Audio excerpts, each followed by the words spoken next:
Une très forte mobilisation ce matin à Clermont-Ferrand pour la première grande manifestation sociale depuis le début de la crise. 25 000 personnes selon la police, 60 000 selon les syndicats. À midi en tout cas, le cortège s'étendait de la Banque de France au Carme. Salariés du public et du privé étaient rassemblés sous les mêmes banderoles à l'appel de 8 syndicats.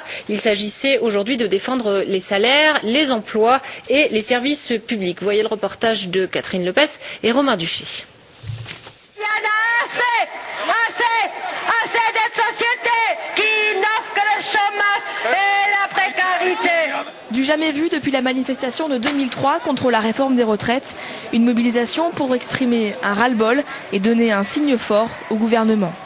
Je ne pense pas que la grève en elle-même va déboucher sur quelque chose de positif, mais si on ne dit pas que ça ne va pas, les dirigeants vont croire que tout va bien, donc ils vont continuer dans le même sens. Aujourd'hui déjà c'est une réponse à Sarkozy qui avait dit en France on peut faire grève, ça se voit plus.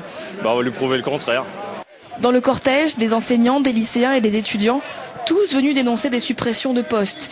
Des ouvriers de l'AIA, des cheminots, des fonctionnaires territoriaux et des employés du CHU étaient aussi là pour faire entendre leur voix. Qu'enfin ils réagissent, qu'ils prennent conscience que la société en a marre, qu'il y a un ras-le-bol, le pouvoir d'achat est grignoté tous les jours aussi. Il faut réagir tout simplement. Le secteur privé n'était pas en reste. Des salariés de la Fnac, de Valeo, Limagrain, Alcan, Michelin ou Sanofi Aventis sont venus battre le pavé, tous inquiets face à la menace de plans sociaux. C'est une grève nationale, donc on est tous d'accord là-dessus, quoi. Et puis on compatit aussi bien le privé, le public, on est tous dans la même galère, quoi. Pour les syndicats, face à la dégradation du pouvoir d'achat, le gouvernement doit apporter des réponses concrètes. Il ne peut ignorer la mobilisation de la rue.